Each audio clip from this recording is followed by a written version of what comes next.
고범죄와 악행 가문에는 저주가 흐른다. 오늘 이 말씀은 우리에게 영적 흐름에 눈을 뜨게 하는 말씀입니다.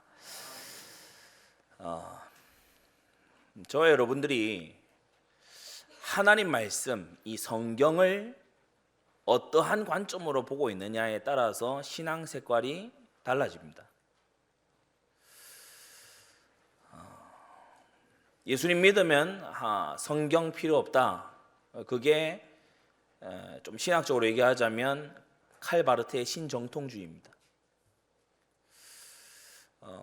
예수 그리스도로 완전 결론 난 것 같은데 성경을 이탈해요. 희한한 일이지요.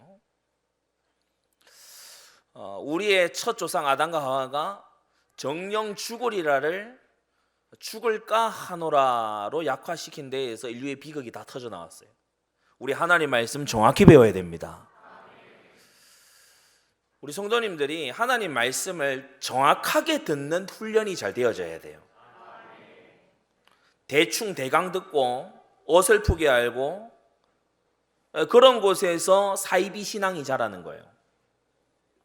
하나님 말씀에 대해서 가져야 될 첫 번째 우리의 관점이 뭐냐? 이 정확무오한 말씀이다. 우리 하나님 말씀은 오류가 없이 정확하다. 하나님 말씀은 정확하지. 그 말이 무슨 말이냐? 정확하게 들으란 말입니다.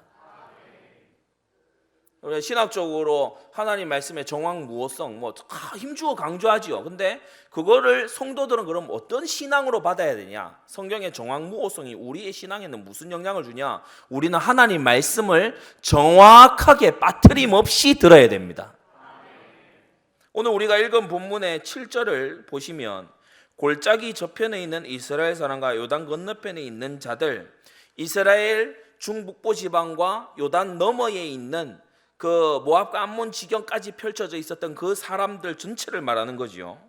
이스라엘 사람들이 도망간 것, 사울과 그 아들들이 죽었음을 보고 성읍들을 버리고 도망갔다고 했어요. 여러분이 우리가 들은 대로 하루아침에 거지가 된 겁니다. 정든 고향을 떠나서 정처 없이 유리방황해야 되고 어디 가서 먹을 걸 구해야 되는지 이제 방황하고 아주 유랑하는 유랑민이 된 거예요.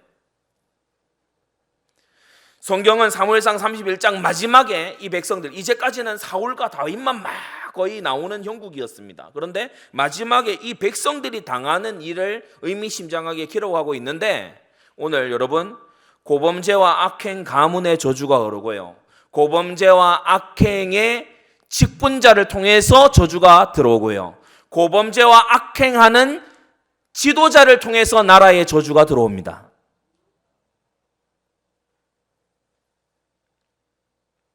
청교도와 언약도 신학자들은 굉장히 사울과 다윗에 대해서 연구를 많이 했더랬어요.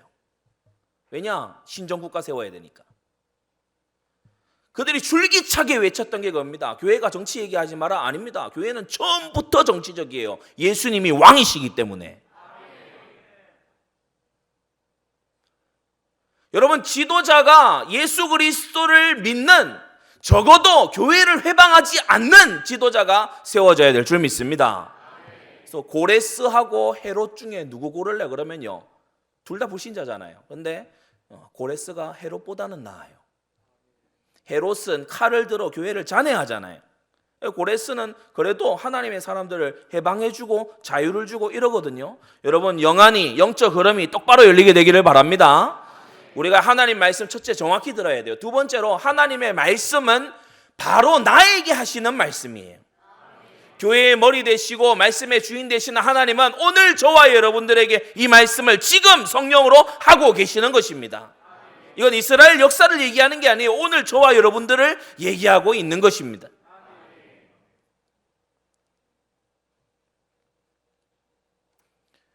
개혁주의적인 정통적인 신자들이 가진 성경관을 지금 말씀드리는 거예요.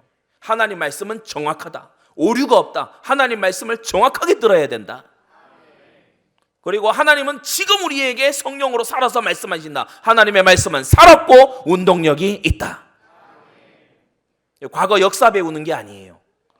여러분이 구약성경 쭉 이 강론을 들으면서 여러분이 오해하지 말아야 돼요. 과거 역사를 배우는 게 아니에요. 물론 역사입니다. 그러나 계시의 말씀임을 믿습니다.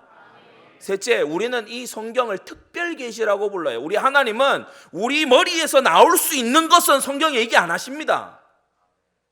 우리 머리로는 도무지 생각할 수 없는 것을 특별한 말씀을 주님은 우리에게 하시는 거예요.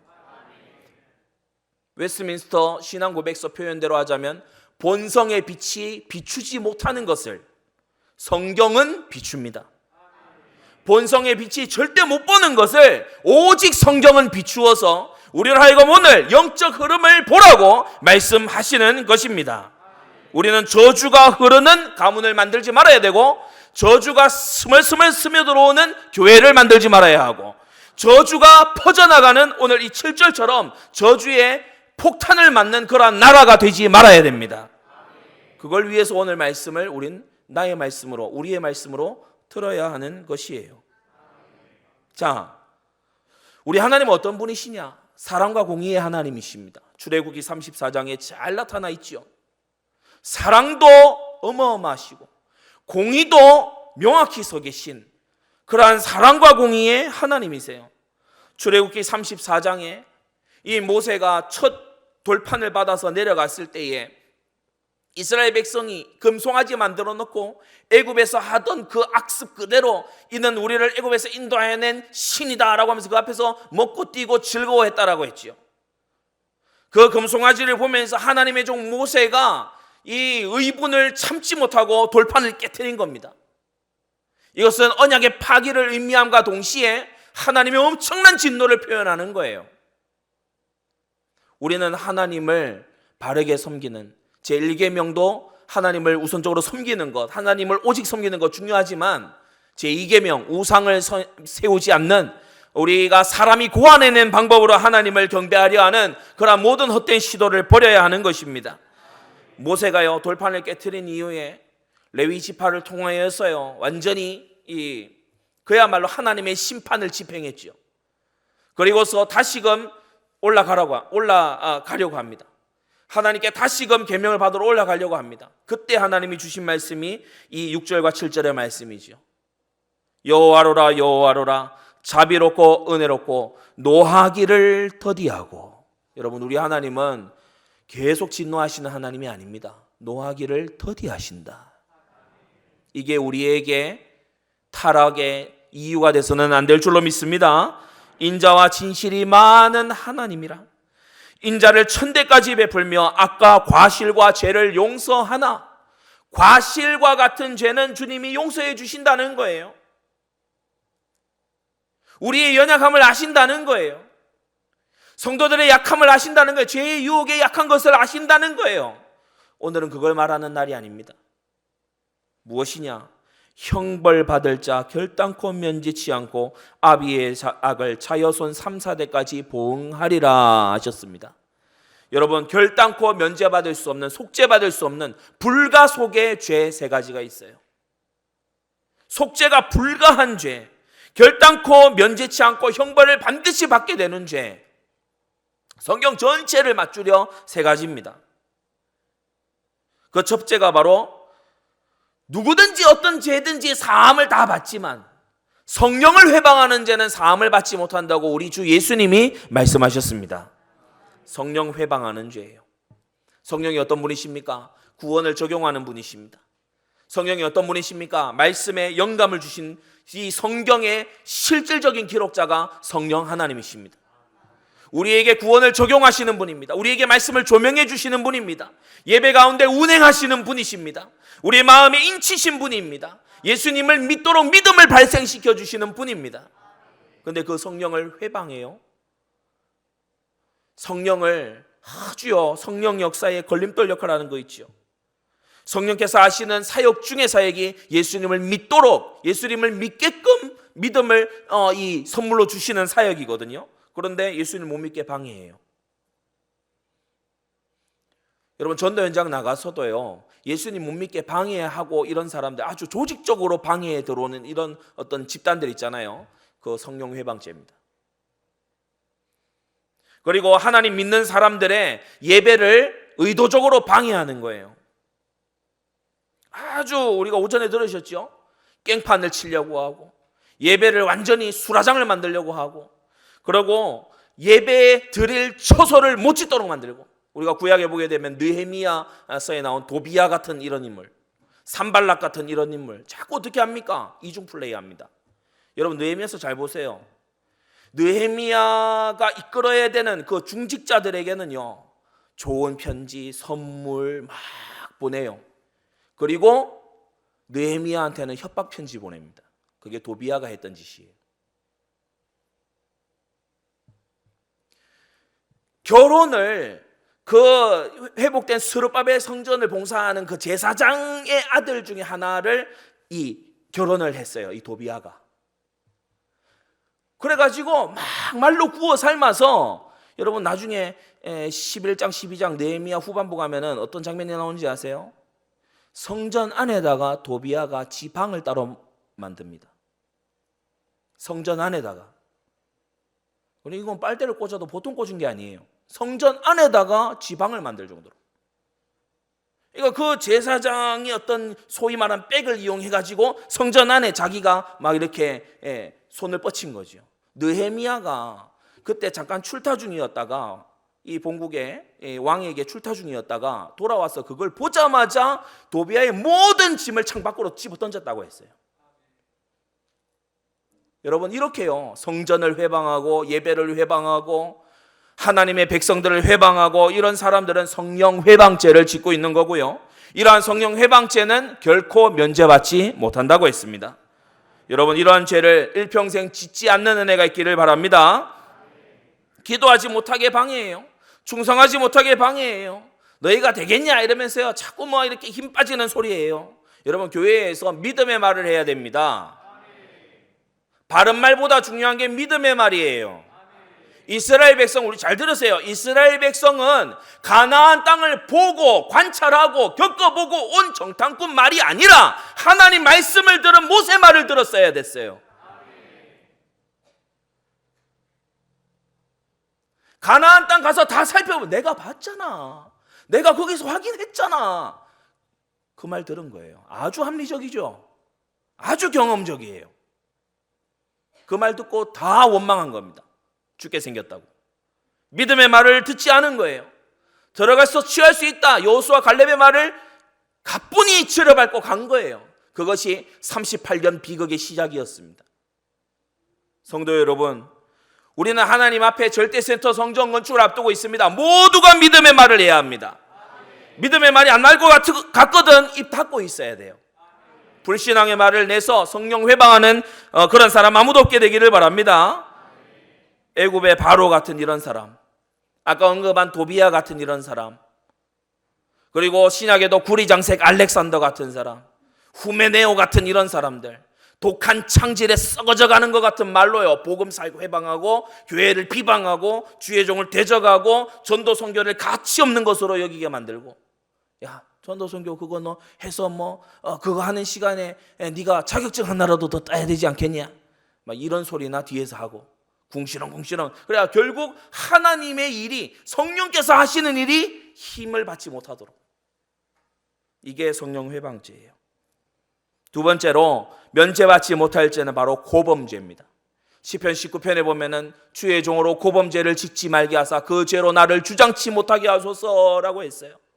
여러분 고범죄, 고의적인 범죄, 의도적인 범죄, 적극적이고 노골적이고 아주 계획적인 범죄, 이런 범죄를요 하나님은 면제치 않겠다고 했어요. 우리가 잠언에도 보게 되면 1장에서 훈계하신 다음에 바로 이어서 뭐라고 하는가 하면, 너 남을 위해하려고, 남을 아주 골탕 먹이고 남의 것을 빼앗아 취하려고 모해하는 자들하고 너 섞여 있지 마. 그게 잠언에서 처음 딱 얘기하는 거예요. 지혜를 알려주겠다, 여러 가지 지혜를 알려주겠다. 그리고 처음 지혜를 알려주는 게 뭐냐, 너 고범죄 짓는 자들하고 같이 하지 마. 누구를 가만히 웅크렸다가 공격하자, 숨어 있다가 기습하자, 빼앗고 우리가 나누자, 이런 모임에 너 가 있지 마. 그것부터 말하는 거 있죠. 여러분 우리는 고범죄 짓지도 말아야 되지만 고범죄 짓는 자와 손을 맞잡지도 말아야 될 줄 믿습니다. 오늘 우리는 이 영적 흐름을 정말 정확하게 듣고 사울의 그 편에 서서 길보아 산에 가서 딱 앉아있는 그런 인생 되지 말아야 돼요. 세 번째는 짐짓죄입니다. 히브리서 10장에 뭐라고 했습니까? 짐짓 죄를 짓고 이후에 회개할 길이 없다. 왜냐? 그들의 신앙 자체에 회개가 없어요. 사함을 다시 받지 못한다. 왜냐? 그 사함 우리가 이미 다 받았다. 이렇게 여기기 때문에 짐짓죄는 아주 이 뻔뻔한 죄입니다. 짐짓죄, 다른 말로 도덕 폐기론, 윤리 폐기론, 율법 폐기론, 이걸 엔타이노미안이라고 해요. 안티노미안. 노미안은 노모스에서 나온 말인데, 노모스는 법률 이런 뜻입니다. 안티노미안 뭡니까? 법을 반대한다. 청교도들은 이 안티노미안, 율법 폐기론자들, 하나님 말씀을 폐기하는 자들, 이 망령된 자들, 그리스도의 보혈을 욕된 것으로 여기는 자들, 정력거리로 만드는 이런 자들을 적그리스도라고 불렀습니다. 이거 적그리스도예요. 왜냐? 그리스도의 보혈을 자기의 정욕의 면죄부로 삼아요.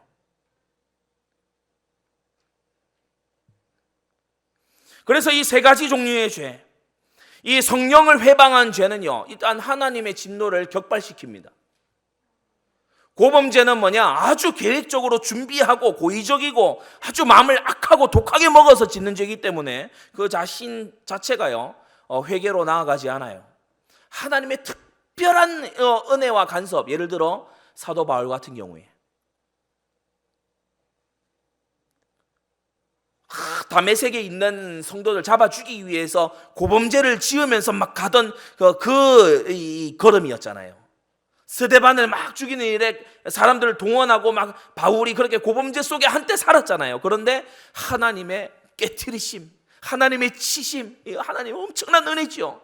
그리고요, 바울이 정말 회개하고요, 이 사도행전에 보면은 그 시절을 계속 자기가 회상하면서 내가 그때에 주를 대적하고 주의 몸된 교회를 대적한 것, 내가 모르고 그때 그렇게 한 것이고 내가 주님께 돌아왔고 나는 사도로 칭함도 받지 못할 그러한 자고 죄인 중에 괴수와 같이 난 주님을 대적한 자였지만 주님이 내게 베풀어 주신 그 한없는 은혜 때문에 내가 고범죄로부터 건짐을 입을 수 있었다고 그렇게 고백하는 걸 볼 수 있습니다. 여러분, 그런데요, 고범죄, 짐짓죄, 성령 회방죄, 이 속에 있는 자 사함 못 받아요. 사함 못 받아요. 짐짓죄에 대해서 우리가 몇 주간 계속해서 말씀을 받고 있습니다. 여러분, 오해하지 마세요. 짐짓죄, 그래, 그런 죄를 안 지어야 되지. 그걸로 끝나면 안 됩니다. 여러분, 죄 안 짓기 위해서 시편 119편에 뭐라고 했습니까? 내가 주께 범죄치 아니하려 하여 주의 계명을 내 마음에 두었나이다. 여러분, 죄 안 지으려면 하나님 말씀 배워야 돼요. 죄와 죄 아닌 거 기준이 뭡니까? 하나님 말씀이에요. 그 성경 모르고 성경 안 배우면서 나 죄 안 지어야지. 그러면 그거는요, 이 불신자하고 전부 다 말하는 그 양심적인 그것만 얘기하는 겁니다. 하나님 말씀을 배워서 우리는 죄를 짓지 않는 방향으로 구체적인 성화가 되어가야 될 줄 믿습니다. 모든 선한 일을 행하기에 온전케 되어가야 돼요. 애통이 없는 사람, 정말 위험한 사람입니다. 죄에 대한 애통과 회개의 눈물이 메말라 버린 그런 사람, 너무나 위험한 사람입니다. 나와 내 가족에게 질병이 들이닥쳐서 어느 날 사고가 들이닥쳐서 그걸로 인해서는 눈물이 하염없이 흐르고 내가 가난한 형편이 되어서 억울한 일을 당해서 그것에 대해서는 눈물이 하염없이 흐르지만은 내가 여전히 짓고 있고 즐기고 있는 죄에 대해서는 담력이 넘치는 그 사람, 아주 위험한 사람입니다. 그거 신앙의 중병입니다. 성도 여러분, 찾아내어 회개하는 은혜가 있게 되기를 바랍니다. 여러분, 우리가 이 죄를 회개해야 돼요. 여러분이요, 십계명을 딱 들여다보면서 죄를 회개하세요. 하나님, 탐심 부렸던 거 회개합니다. 이거저거 탐심을 내가 부러워하고 갖고 싶어하고 하나님이 허락지 아니하신 것도 갖고 싶어하고. 여러분, 교회에서요, 직분도 탐내지 마세요. 불러주시면 감사히 응하고 하나님 앞에 헌신 충성하겠다 다짐하 이래야지. 이런 직분을 우리가 이 받는 시기에 이 마귀가 이상하게요, 작업 들어올 수 있어요. 내가 뭐가 모자라서 이런 생각을 주변에서 하게 하고, 네가 어디가 모자라서 못 받았냐, 이런 말을 주변에, 그거요, 뱀의 혓바닥입니다. 누구하고 비교해서 나는 더 나은데 내가 왜, 누구하고 비교해서 난 이러는데, 그거요, 전부 다 아주 죄악된 곳에서 나오는 거예요. 정확히 말하자면 지금 이 자리에 직분에 합당한 자는 아무도 없습니다. 주님께서 충성되이 여겨 직분을 맡기시는 거예요. 그러면 주님이 여기시는 대로 살아가도록 우리는요, 발군의 노력을, 힘을 다해야 되는 줄 믿습니다. 계시록에 기록한 것처럼요, 열심을 내라, 회개하라. 무릇 사랑하는 자를 책망하며 징계한다고 했어요. 그래서 찾아내서 회개해야 돼요. 왜 그러냐? 우리는 죄에 익숙해진 세상에 살고 있기 때문에. 누군가를 확 죽이고 싶다, 그만 살인죄 지었잖아요. 근데 왜 회개 안 합니까? 그냥 감정 털면 끝나는 거예요? 지나가는 여자, 지나가는 남자, 막 요새 뭐 인터넷이나 이런 데 지나가면 여기저기 많잖아요. 보면 음욕을 품었어요. 막 은근히 막 이상한 실눈으로 봤어요. 그거 왜 회개 안 합니까? 음욕을 품었잖아요. 마음으로 간음했잖아요. 도적질 해놓고 왜 회개 안 합니까? 거짓말 해놓고 왜 회개 안 합니까? 여러분, 우리는요, 우리 각자가 죄에 대한 애통을 정말 회복하고 하나님 앞에서 그 보혈에 합당한 자로 우리 자신을 변화시켜야 되는 것입니다. 일각에서는 죄에 대한 애통을요, 사죄 확신이 없는 자로 조롱하고 아주 비웃기까지 해요. 제가 우리 교단 신학교에 바로 하시는 분들도 계십니다. 그런데 어느 한 분을 제가 수업 시간에 이제 그냥 가만히 있는데, 이제 첫 수업이 되면은 뭐 어느 교회에 누구 전도사입니다 이렇게 쭉 돌아가면서 하잖아요. 쭉 했어요. 구미 안디옥 교회입니다. 한 번 더 봐요. 이렇게 이제 수업 한다 이렇게 좀 하다가 뭐 쭉 얘기를 하다가 뭐 다른 어떤 맥락도 아니에요. 근데 회개하면 구원받나? 회개하면 구원받아? 구미 안디옥 교회 대답해봐. 회개하면 구원받아? 그 일순간 다른 학생들도 전부 다 저를 딱 보는 거예요. 회개하면 구원받아? 굉장히 도발적인 질문이죠. 그래서 제가 대답했습니다. 구원받으면 회개합니다. 그게요, 약간 함정이 있는 질문이거든요. 오직 믿음으로 구원 얻는, 회개해야 구원받습니다 이래 얘기하면 오직 믿음으로 구원 얻는 거잖아. 그렇게 해서 이상하게 걸고 들어갈 아주 함정이 있는 질문입니다. 참만 이 중간 하나님의 은혜죠. 회개하면 구원받나? 굉장히 어떻게 그럴 수 있을까? 실제로 그런 사람이 있어요. 회개하면 구원받나? 구미 안디옥 교회 대답해봐 이러더라고요. 왜냐면 제 얼굴하고 우리 목사님 얼굴하고 안 닮았으니까 뭐 모르는 거예요.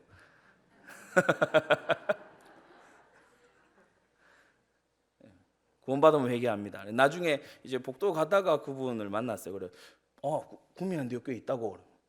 몇 년 있었지?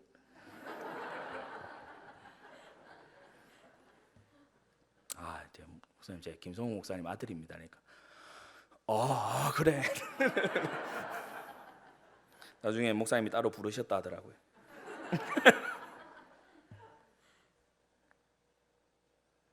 여러분, 아주 그런 식으로 하는 경우도 있습니다.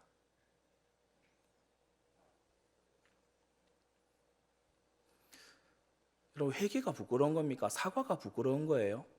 잘못을 뉘우치는 게 부끄러운 겁니까? 근데 영적 기관인 교회가 회개를 안 하거든요. 여러분, 우리 생활 속 회개를 회복해야 됩니다. 여러분, 작은 게 아니에요. 회개하시기를 바랍니다. 교회의 지도와 질서를 함부로 허물어뜨리는 그런 거 죄입니다. 젊은 자들은 장로에게 순복하라고 했어요. 여러분, 직분 하나님이 주시는데 자꾸 무질서하게 날뛰지 마세요.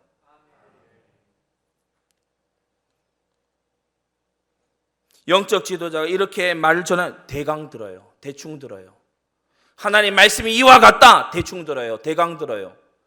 그 증명이 뭐냐? 가서 하는 말 보면 엉뚱한 말 하는 거예요. 여러분, 우리는 이와 같은 죄를 애통히 여기고 회개하고, 하나님, 내가 주님의 말씀에 정직하게 하옵소서, 주님의 말씀에 신실하게 하옵소서, 주님이 나를 의롭다고 칭의 의인으로 칭해 주셨으니 날이 갈수록 내가 의로워져 가게 해 주옵소서. 여러분, 그런 성도들 되시기를 바랍니다. 여러분, 가문에 저주가 흐르는 자는요, 특징이 고범죄를 짓기 때문에 회개가 없어요. 오전에 우리 들었죠? 사함을 받지 못한다는 확실한 증거, 회개가 없어요.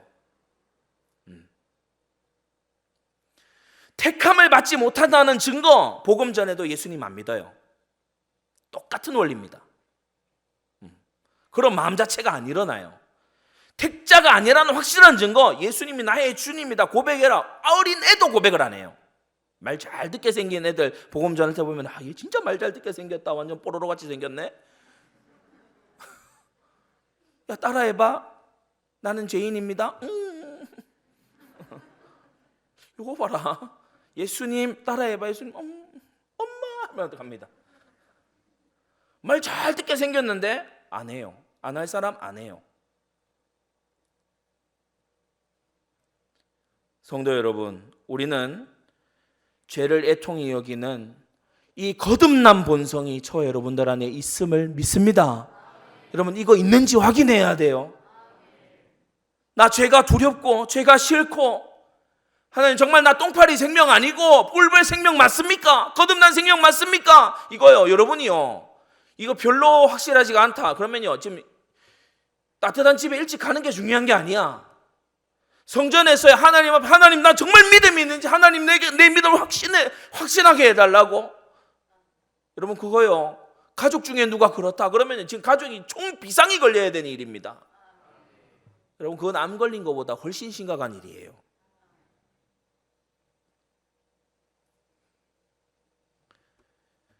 결단코 면제받지 못하는 죄, 이 죄가요, 오늘 출애굽기 34장의 이 말씀을 보니까 결단코 면제하지 않고 아비의 악을 자여손 3, 4대까지 보응한다라고 했습니다. 이 죄는 면제받지 못하는 죄예요. 가문의 저주가 되어서 흘러가는 죄예요. 여러분이 오해하지 마셔야 되는 게, 소위 말하는 가계 저주론, 그것은 이제 어떤 사람의 지금 이 죄 받는 것이 그 윗대의 죄만을 인합니다. 다시, 어떤 사람이 형벌 받는 것이 그 윗대의 죄만을 인합니다. 오로지 책임을 거기에다 붓는 게 가계저주론입니다. 그거는 비성경적인 사상이에요. 그런데 이때 저주가 내려간다라고 하는 것은 회개치 아니하는 완고한 심령도 같이 내려가는 겁니다. 여러분, 잘 구분을 하시기 바랍니다. 회개치 아니하는 완고한 심령도 같이 내려가요. 그래서 예전에 설명을 드렸죠. 예레미야 시대가 되면 사람들이 출애굽기 34장 이거를 가지고 자기들 나름대로 또 방어 전략을 세웁니다. 뭐라고 얘기하냐? 야, 우리 이 나라가 유대가 망하게 된 게 우리 조상들 죄 때문에 그렇잖아. 우리는 아무 잘못 없는데. 우리 조상들이 말이야, 개판같이 살아가지고 말이야, 므낫세 때 말이야, 특히 우리는 아무 잘못이 없는데 므낫세 죄 때문에 우리가 이렇게 당하고 그러는 거 아니냐? 예레미야하고 에스겔 이런 선지자들이 나와서 얘기합니다. 아니야. 그게 아니야. 너희도 회개 안 하잖아. 너희도 여전히 죄악의 구렁텅이 속에 살면서 회개 안 하잖아. 여러분, 짐짓죄가 어느 다른 동네 얘기가 아니고 우리 주변의 이야기고 우리들 사이에 혹간 있는 얘기입니다. 간음하고 음란히 행하고 바람 피우고 돌아다니고 이러면서 나 복음 깨달았다. 심지어 이런 경우도 있어요. 슬퍼 마시고 막 이렇게 2차 3차 가면서 거기서 복음 전했대. 그게 말이 될 말입니까?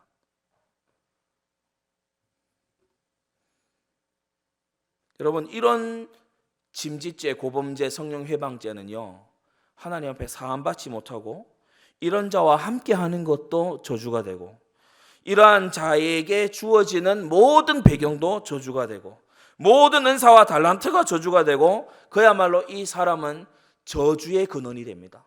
아브라함이 복의 근원이었다면 고범죄자는 저주의 근원이 되는 거예요. 우리는 이러한 영적 흐름을 오늘 깨어서 잘 봐야 될 줄로 믿습니다. 네 가지로 말씀 전합니다. 첫째, 사울이 이렇게 죄악에 단련될 수 있었던 이유, 그게 오늘 1번에 나오고 있어요. 바로 기브아의 영적 세팅입니다. 기브아의 영적 세팅, 기브아의 영적인 이 문화. 나중에 사울이 이 기브아에 자기의 왕궁을 짓습니다. 그래서 이 기브아가 이 사울 왕국 때의 도읍이에요. 기브아. 이 기브아는 죄악의 아주 악명 높은 도시고 아주 이 거역으로 이름을 떨친 도시입니다. 사울이 기브아에서 나고 자랐어요. 어릴 때 들어간 거예요. 사무엘 이름도 몰랐었죠. 사무엘 얼굴도 모르고. 그때에 이 사울에게 다른 게 잔뜩 들어간 겁니다.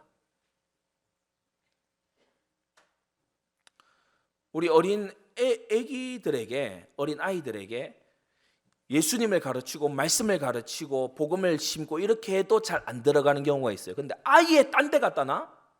그러면 훗날을 각오해야 됩니다.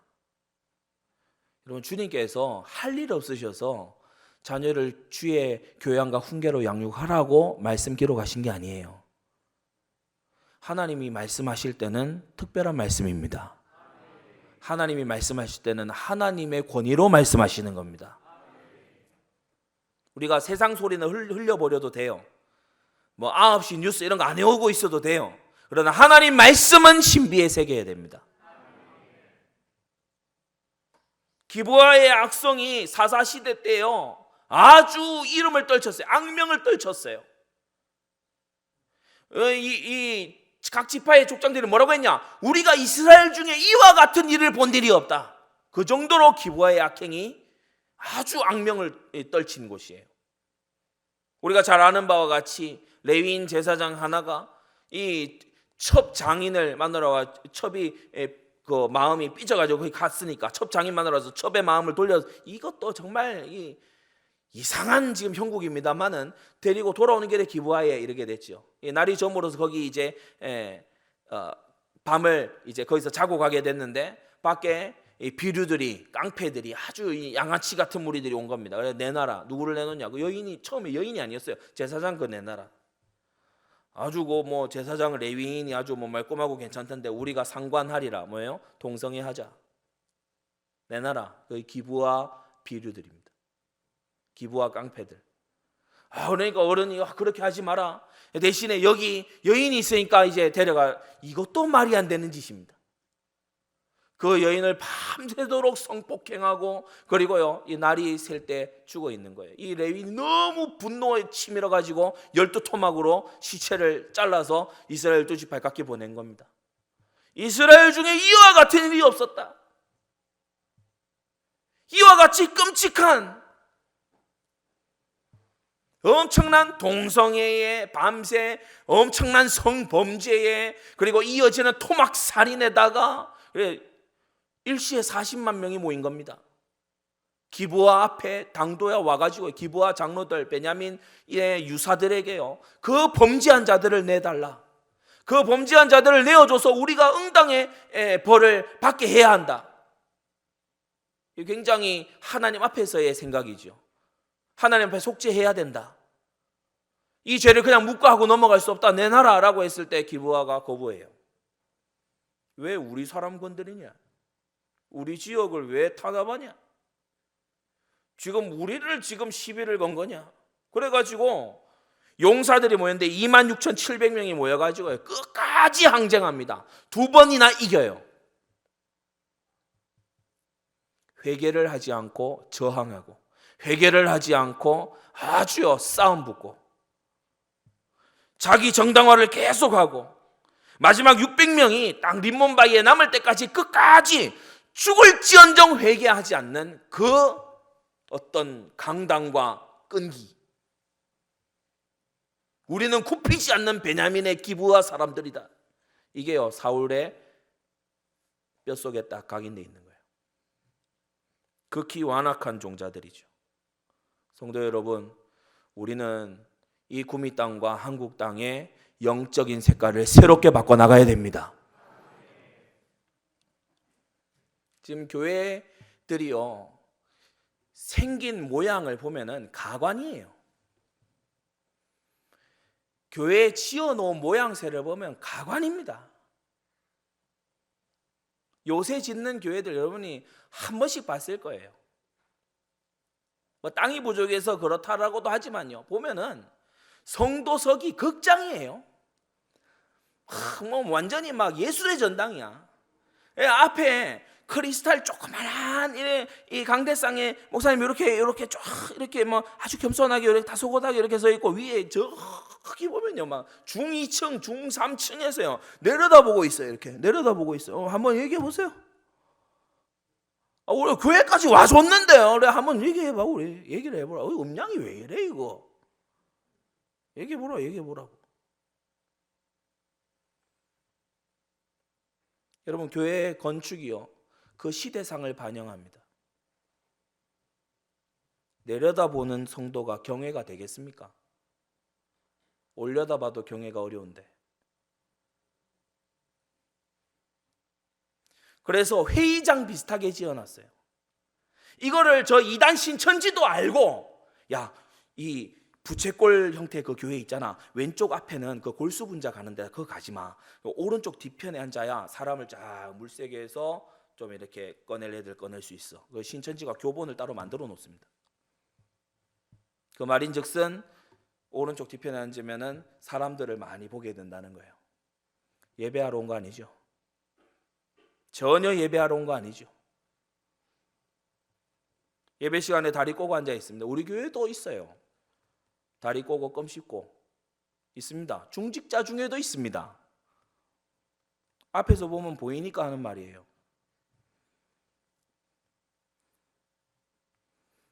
여러분, 그런 사람이요, 정말 마음으로 내가 예배를 만홀히 여기고 하나님의 예배를, 하나님께 드리는 예배를 정말 내가 가볍게 여기고 예배를 아주 이상하게 회방한 건 회개하지 않으면 저주가 스멀스멀 기어 들어옵니다. 안 일성 싶습니까? 여러분, 사울의 악행은 처음에 별것 아닌 것처럼 해서 시작을 했어요. 사무엘이 늦었어요. 사무엘이 약속 시간을 늦었어요. 늦어도 보통 늦은 게 아니에요. 7일을 늦었어요. 여러분 같으면 어떻겠습니까? 자, 주일 오후 예배 드립니다. 그리고 저녁에까지 안 와. 밤에도 안 와. 그 다음날 월요일 아침에도 주일 예배 집례하러 안 와. 화요일도 안 와. 집에 갔다 와봤는데 아직도 안 와 있어. 그 다음 주일까지 안 와 있는 거예요. 그러면 생각이 어떻게 들겠어요? 야, 이거 참 주일을 이렇게 해도 되는 건가 이거?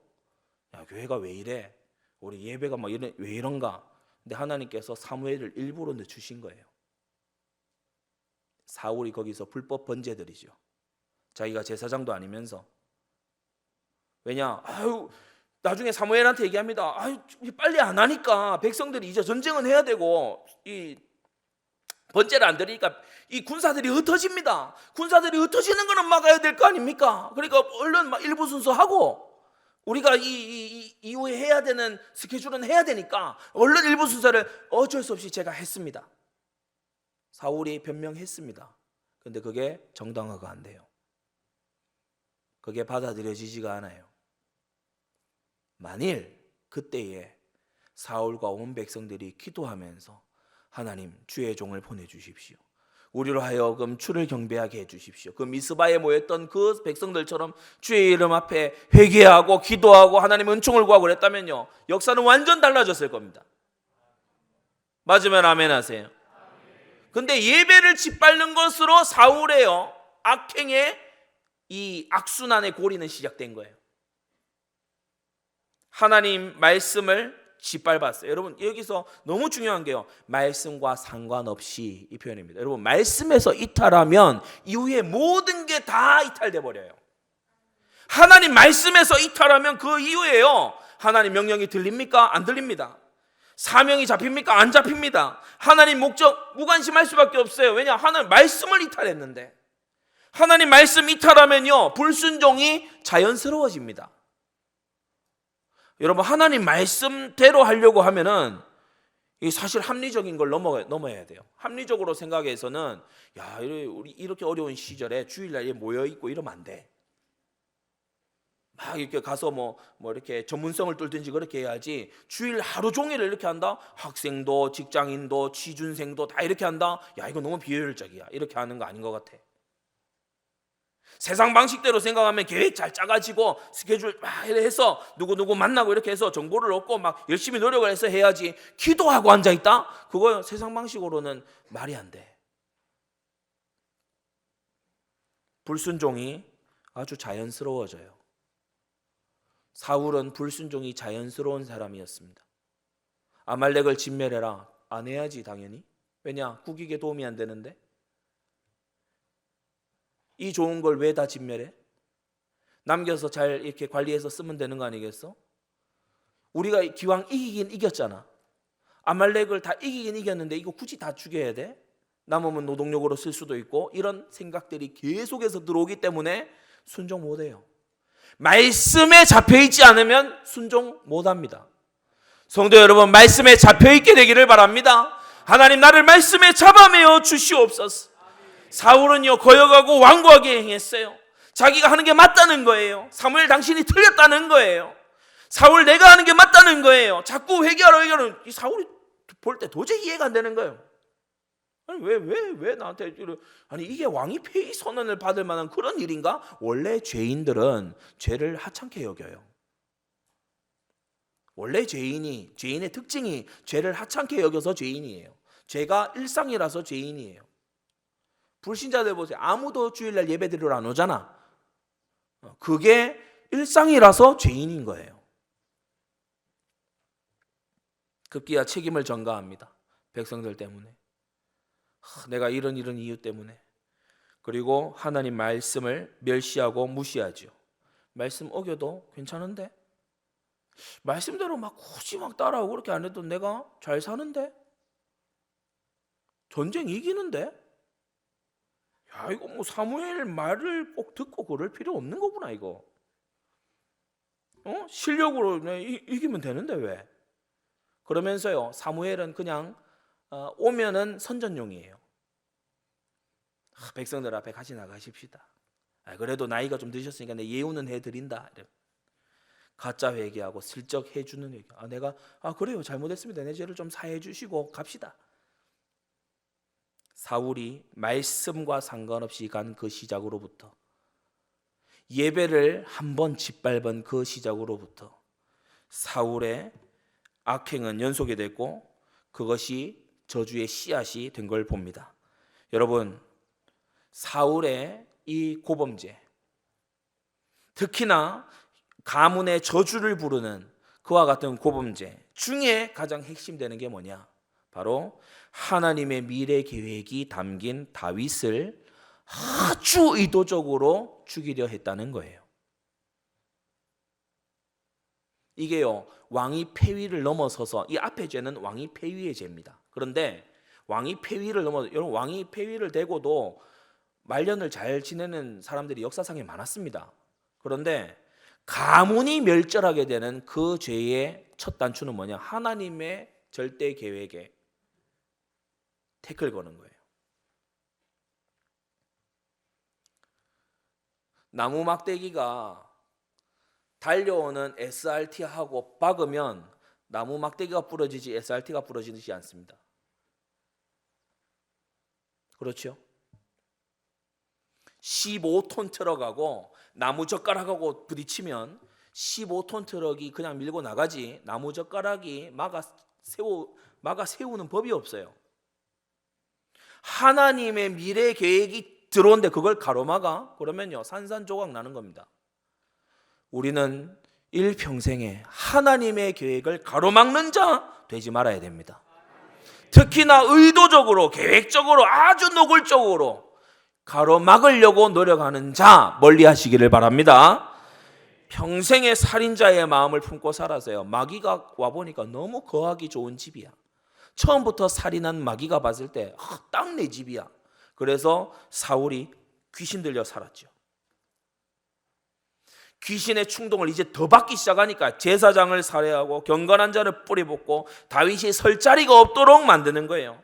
이런 악행을 해 나갈 때에 그 중간에 제사장 아히멜렉을 통해서 우리가 기억하는 바 놉 땅의 제사장, 그 제사장 중에 아주 지도자인 아히멜렉을 통해 가지고 하나님께서 사울로 하여금 듣게 하셨습니다. 왕의 신하 중에 다윗과 같은 자가 어디에 있기에 왜 이렇게 다윗을 죽이려 하십니까? 그는 왕의 사위도 되지 않았습니까? 근데 끌어내 죽이라는 거예요. 너 반드시 죽고 너 일족 다 죽을 줄 알아라.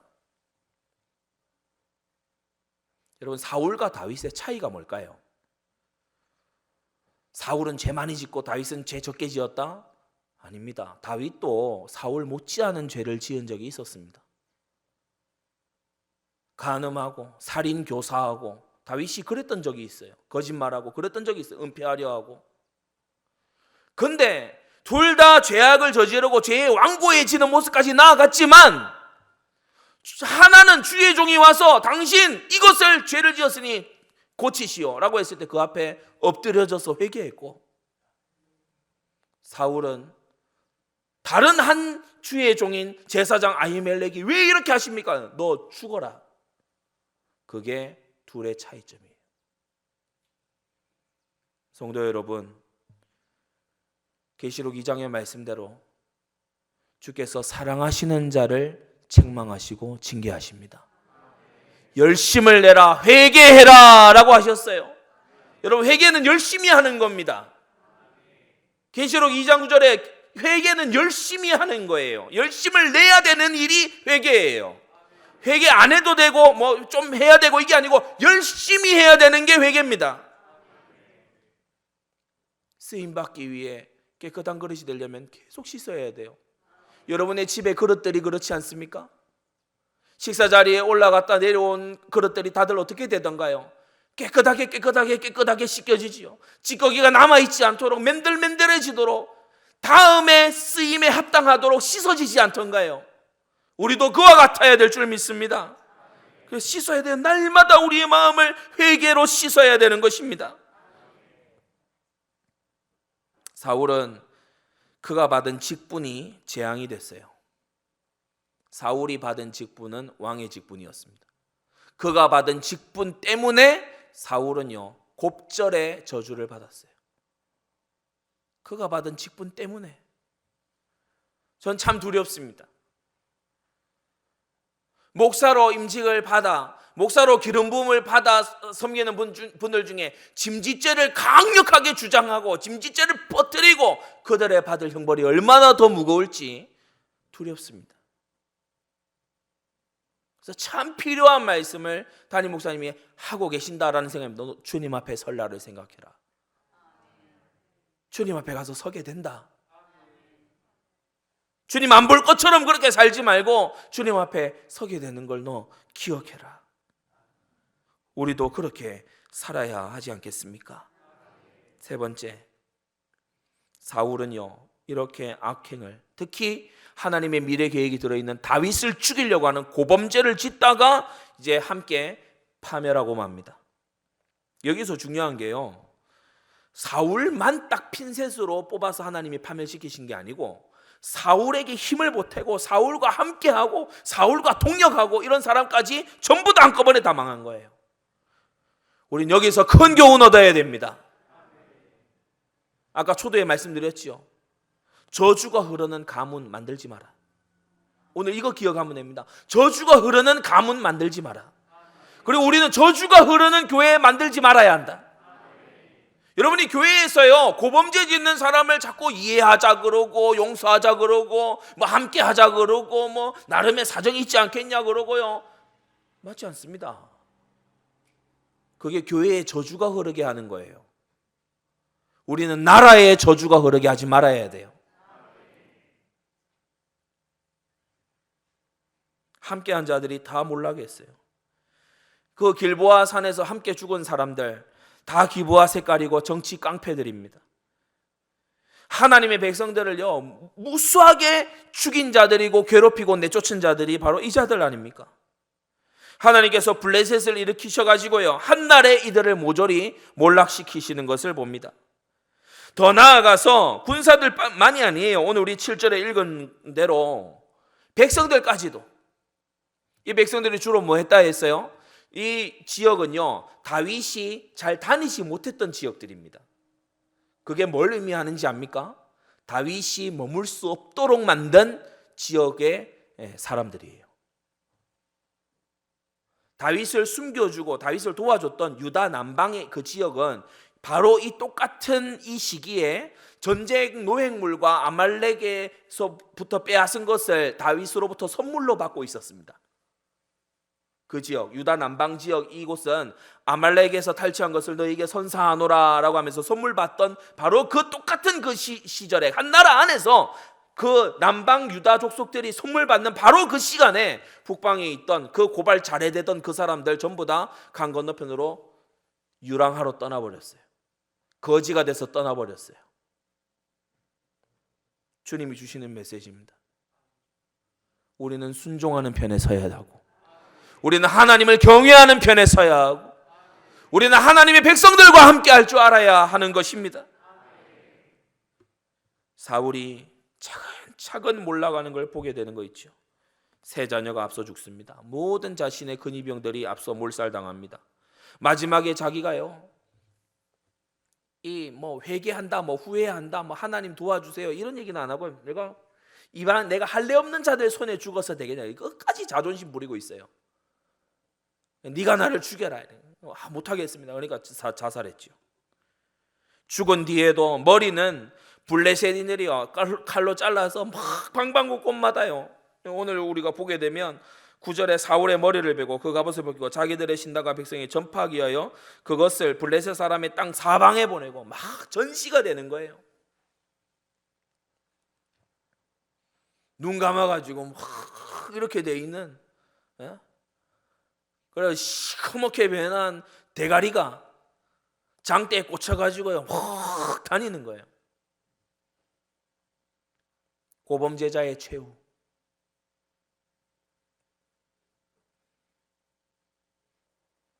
하나 추가로 말씀드리면, 이 사울, 하나님의 기름 부음 받은 왕의 직분을 받은 이 사울의 대패가요, 다윗 치세 초반부에 굉장히 블레셋을 오만하게 만듭니다.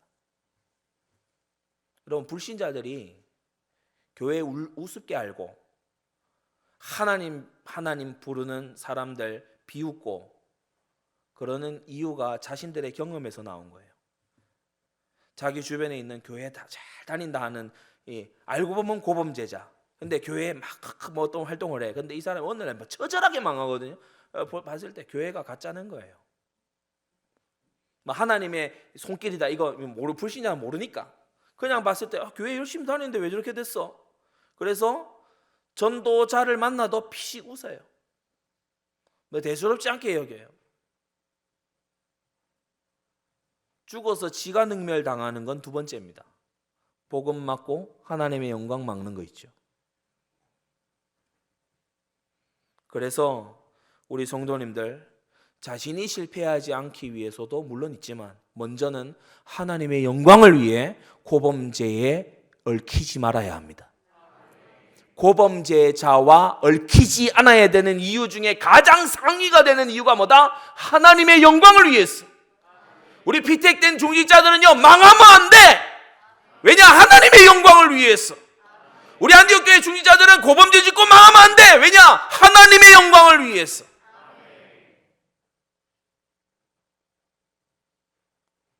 블레셋이요 이때부터 막 기고만장해져요. 왜냐? 우리가 뭐 사울 잡았다. 머리도 저기 갖다 놓고 갑옷 여기 갖다 놓고 시체는 우리 성벽에 매달아 놓은 거 잘 봤지? 밤에 와서 누가 또 떼갔대? 아이고 참 열심도 특심이여라. 비웃고요 툴툴거리고요 뭐 하나님 여호와 불러쌌더니만 별거 없네.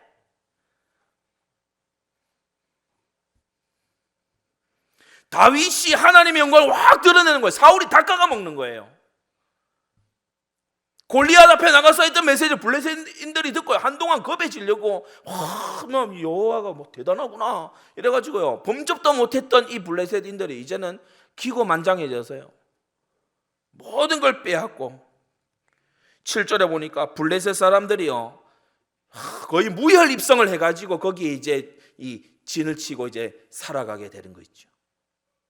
성도 여러분, 우리가 고범죄 짓지 않고 우리가 저주받지 말아야 될 이유는요, 하나님의 영광을 위해서 그렇습니다.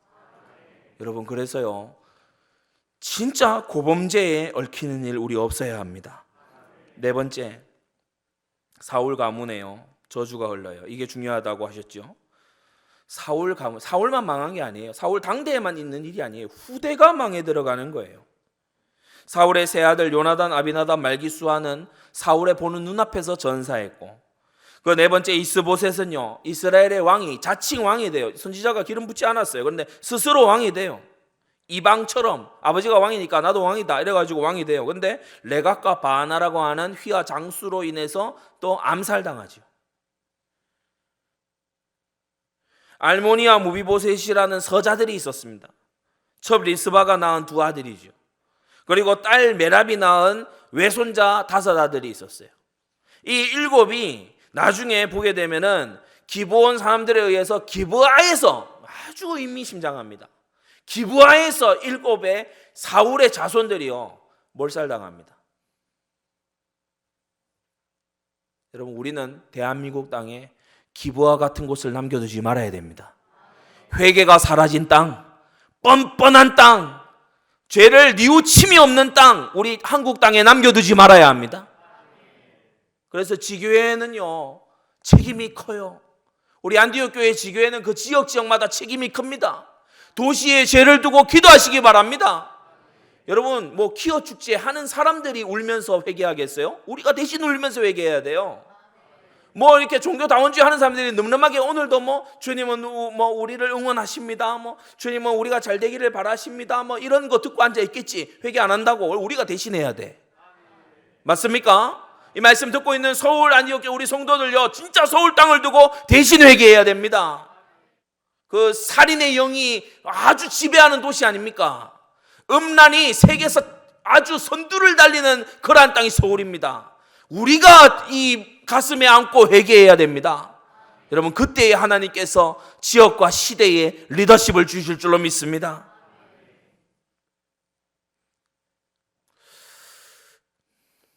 영적 흐름을 전혀 못 보고요, 저주가 흐르는 가문에, 저주가 흐르는, 달리 말해 오늘날 교회에, 그러니까 짐짓죄 막 하는 교회, 성령 회방죄 하는 교회. 교회라고 이름 붙였다고 다 교회가 아니죠. 종교 혼합 막 하는 교회, 거기 들어가고 하나님을 대적하는 집단 속에, 다윗과 600 용사 쪽이 아니고 사울과 3,000 자객단 속에 들어간 그런 사람들, 잘 살펴봅시다. 특별히 우리가 이 가문을 우리 잘 살펴봅시다. 사울의 첩 리스바, 후궁 아닙니까? 후궁. 이 리스바가요, 사무엘 하를 보게 되면 이스보셋이 왕이 될 이 당시에 리스바가 상당한 권력의 자리에 들어갑니다. 사울 죽고 난 다음에 이제 이스보셋이 스스로 왕이 됐을 때 아브넬이 정권을 잡는데 이 아브넬에게 붙은 자가 리스바거든요. 그래서 이 리스바가 상당히 권력의 중심에 들어갑니다. 그때까지만 해도 뭐 괜찮을 줄 알았겠죠. 나중에 자기 아들에게도 기회가 올 수 있겠다, 뭐 이런 생각을 했을 수도 있겠죠. 아주 정치적으로. 그런데 저주를 피해갈 수 없어요. 더 나아가서 이 아드리엘이라고 하는 사람, 이 아드리엘은 왕의 사위, 부마가 됐어요. 엄청 좋아했겠지요. 그렇지 않습니까? 요새도 청년들한테 이렇게 물어보면 결혼할 때 뭘 많이 보냐? 장인어른의 재산?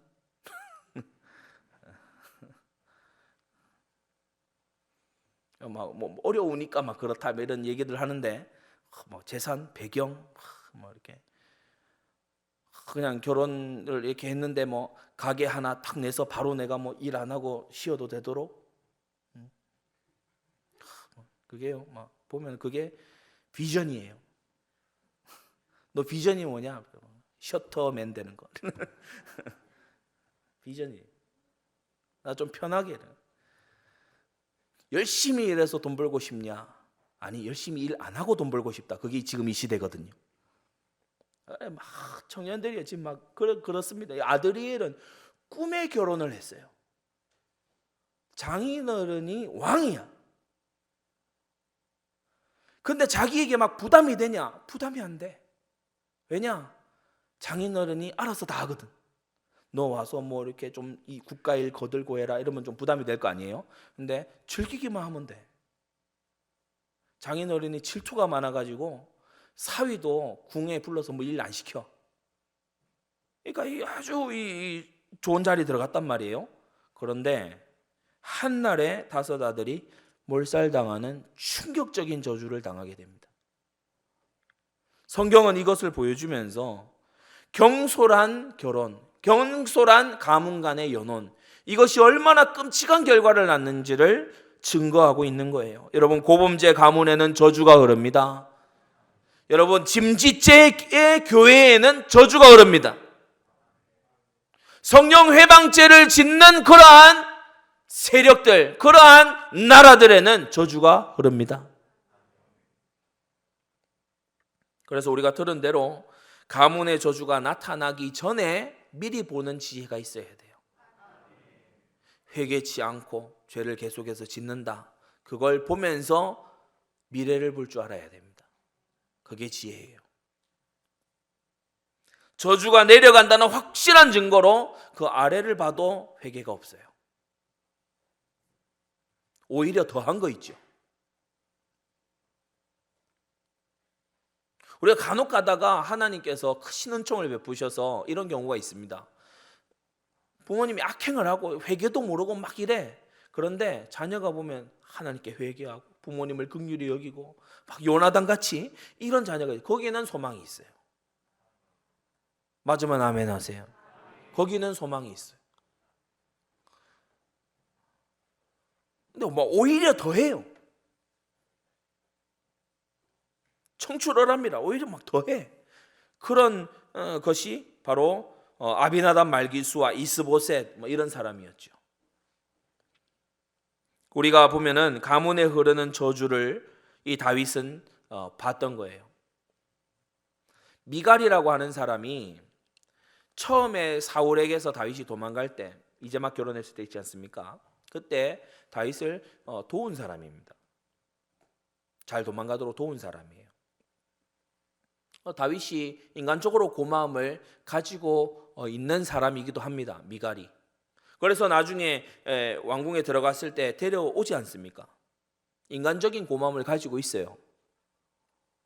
그리고 뭐 그렇게 싫어했던 것 같지도 않아요. 그런데 딱 하나님의 언약궤, 하나님의 법궤를 어떻게 대하는지를 딱 보고 하나님의 법궤가 들어올 때에 이 여인의 상태를 다윗이 딱 보고 그 이후로부터 가까이 안 합니다.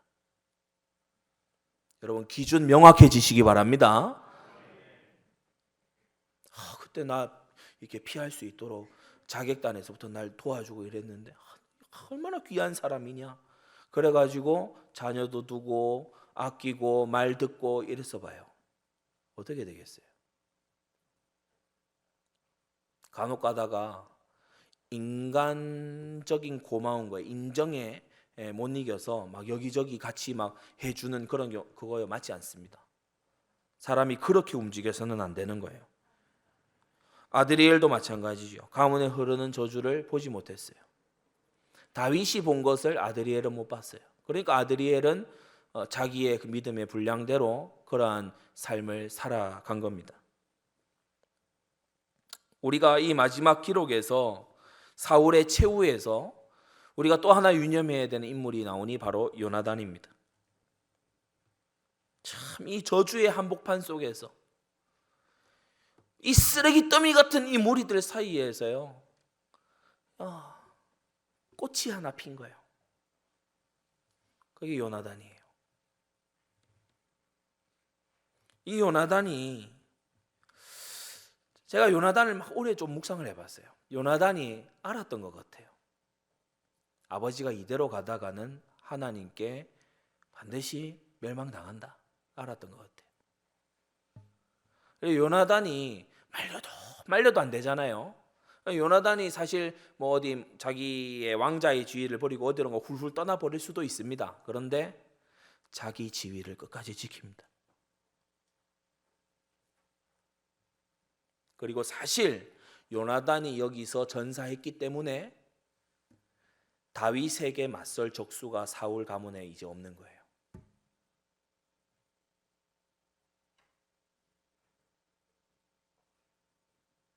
요나단은 다윗이 차기의 왕이 된다는 걸 아는 인물이죠. 그리고 자기 자리를 끝까지 지킵니다. 아버지의 아들로서, 왕자로서, 이스라엘의 용사로서.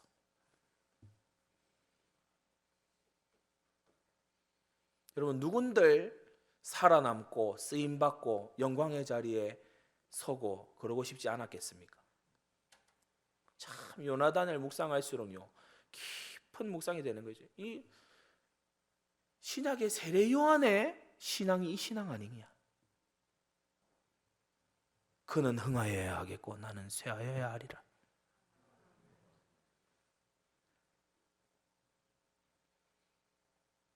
여러분, 내가 드러나야 막 되고 내가 막 이렇게 주목받아야 그때서야 후련하고 그 교만을 빨리 버리게 되기를 바랍니다.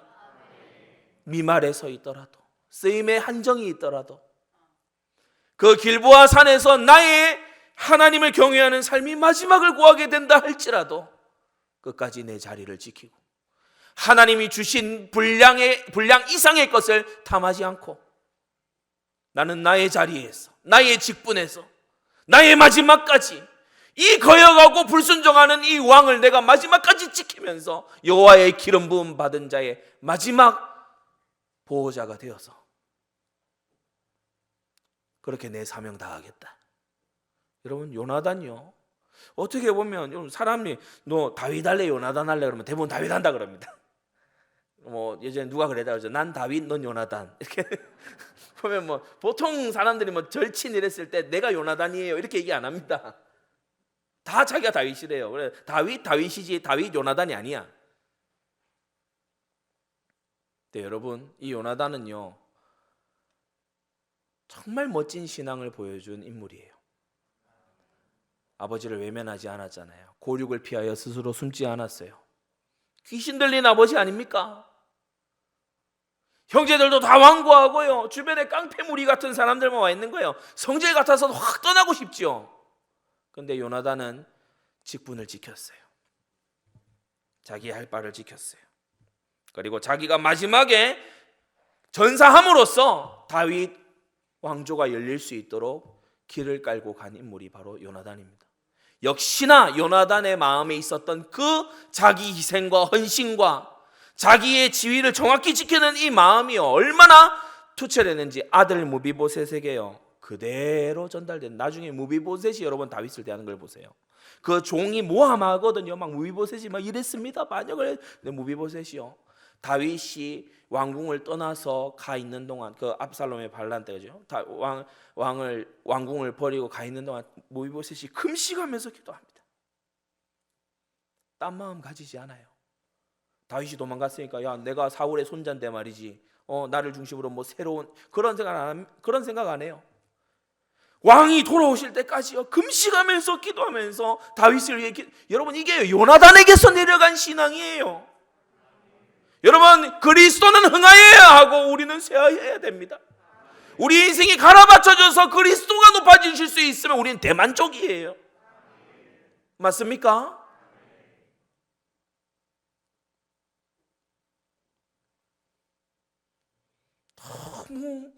너무 멋진 인물. 이 요나단의 그 아들 무비보셋, 하나님이 기억하시고 은혜를 베푸시고 역대상 8장에 가서 보니까 자손 10대에 이르러 이름난 용사만 150여 명이 이를 정도로 가문이 번성하여 일어나고 이스라엘의 이름난 용사들이 그들에게서 나오고 이러한 은혜가 하나님으로부터 주어진 거 있죠.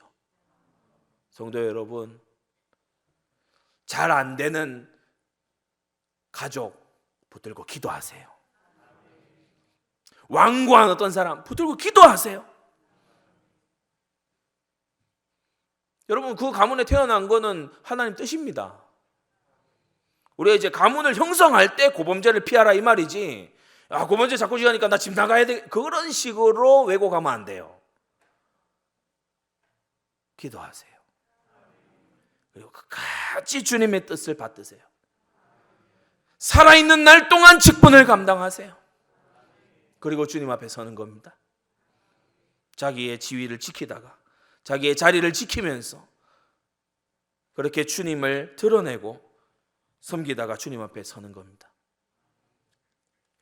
여러분, 오늘 정말 영안이 열리고 영적 흐름을 보고 결단이 새로워지는 은혜가 있게 되기를 바랍니다. 결론을 맺겠습니다. 언약적 축복이 흐르는 가문이 있어요. 이 결단한 룻, 믿음 지킨 보아스, 이런 이제 가문에서요, 언약의 축복이 막 샘솟듯이 흘러내려가는 거예요. 오벳, 이세, 다윗, 이런 사람들이 막 일어나게 되는 거죠. 그 반대로요, 기스, 사울을 교육을 안 해요. 그러니까 애가 자라면서 선지자를 몰라, 말씀도 몰라. 자식을요 완전 세속적으로 키워놨어요. 기스, 사울, 그 밑에 메랍, 미갈, 아드리엘, 이런 사람들 저주를 물려받아 저주를 흘려보낸 사람들이에요. 우리는 복의 근원이 되도록 부름을 입었는데 복의 근원으로 자리 잡지 못하고 복음이 안 되어 있는 속에서, 회개가 죽어 있는 속에서 이런 가문에 섣불리 발을 들이게 되면 반드시 저주를 함께 당하게 됩니다. 오늘 정말 경고의 말씀임을 알고 여러분 마음에 깊이 새기고 정확히 분별하게 되기를 바랍니다. 기도하겠습니다. 거룩하신 하나님 아버지, 은혜를 감사합니다. 주님께서 고범죄와 악행의 가문에는 저주가 흐름을 오늘 이 말씀을 통하여 우리에게 알려주시니 감사드립니다. 저주가 흐르는 가문을 만들지 않게 하여 주시고, 저주가 틈타는 교회를 만들지 않도록 하여 주시고, 저주가 지배하는 나라가 되지 않도록 주님께서 우리를 깨워 주시옵소서. 아버지 하나님, 우리는 복의 근원으로 부름을 입었사오니 참으로 회개가 살아있고 주님의 긍휼이 여기심이 살아있는 그러한 우리 모든 성도들 되도록 은혜를 베풀어 주시옵소서. 하나님의 축복의 자리에 아버지 만들어가며 그것을 아버지 형성해가는 축복된 조상들이 되어가도록 은혜를 베풀어 주시옵소서. 예수 그리스도의 이름으로 기도드리옵나이다. 아멘.